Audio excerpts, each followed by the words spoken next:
Կներեք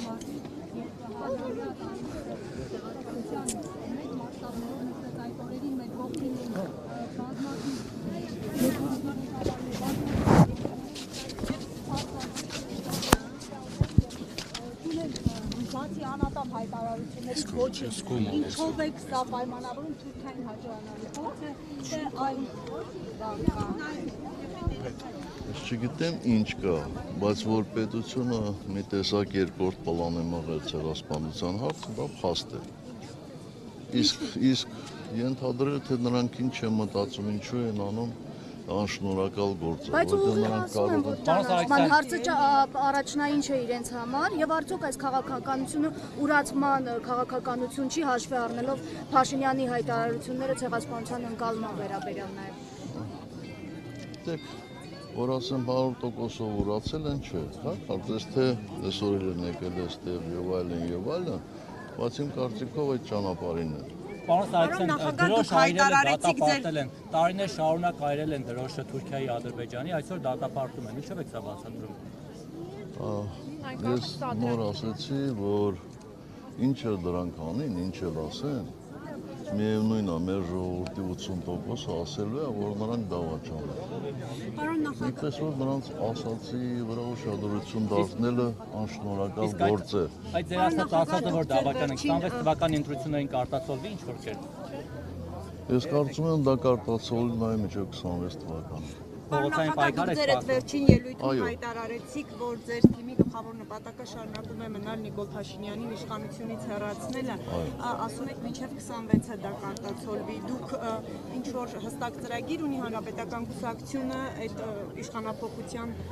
ուղղությամբ ինչ եք ծրագրել, կարող եք։ Մենք առանց ծրագրի չեն գործում։ Այո, ունենք ծրագիր, բայց չեմ կարծում, որ այդ ծրագիրը հիմա իմաստ ունի հրապարակայնացնել։ Որ ինչ-որ հատված փորձում է Նիկոլ Փաշինյանին բերելը կապել ձեր եւ հանրապետականի հետ եւ դա անում է Լավ, էշին ով էր կաչել։ Գիտեք, ես շատ երկար եմ ծառայել Հայաստանի Հանրապետությանը 25 տարուց ավելի։ Եվ միգուցե դրանով է նաև պայմանավորված, որ ես այս երկրի ամենազրպարտված պաշտոնյաներից, գործիչներից մեկն եմ։ Այնպես որ զրպարտությունները ինձ չեն զարմացնում եւ ոչ էլ զայրացնում։ Իսկ Ռոբերտ Քոչարյանի հետ այս պայն ինչ հարաբերություններ ունեք։ Ինչու է համակիրների մակարդակով այս փոխհրաձգությունը առնվազն խոսքի եւ ի վերջո էշին համբուրողը ով է եղել։ Ռոբերտ Քոչարյան հանգիստ ողեք, իսկ էշին համբուրող մի հոգի չի եղել, շատ են։ Ասում են էշին ով աճեցրեց այս տարիներին, թողեց որ գա խորհրդարան, բանտից ազատել։ Ինչ անշանակում թողեց, ասենք խորհրդարանի բանալիներ իմ ձեռն էր։ Չէ, որ բանտից ազատվեց համաներմամբ, հետո մտավ քաղաքական։ Բայց մենակ ինքը չի համաներմամբ ազատվել, չէ, բանտից ազատվել են համաներմամբ հարյուրավոր մարդիկ, այդ թվում նաև ինքը։ Իսկ այդ համաներումը կիրառվում էր, որպեսզի հասարակության մեջ թշնամանքը մեղմացվի։ Եվ ինչպես թշնամանքը մեղմացվեց։ Անկախության հռչակագրի հրաժարումը, որի մասին այսօր բոլոր մակարդակները խոսում են, նաև իշխանական սատելիտները, էլի ուրացման արար է, թե այլ պատճառներ կան, գուցե երկխոսություն, ինչի մասին խոսում են, կամ խաղաղության գործընթաց։ Ես չեմ կարծում, որ նրանք կարողանալու են հրաժարվել անկախության հռչակագրից։ Ինչու պարոն նախագահ։ Որովհետև չեն հասցնի։ Ուղղակի չեն հասցնի։ Չեն կարող։ Ուղղակի չեն կարող։ Եթե եկող կիրակի լինի հանրաքվե, ապա այդ հանրաքվեն չի կայանա։ Բոլոր ուսումնասիրությունները այդ մասին են խոսում։ Դա համարում եք Թուրքիայի խաղաճը,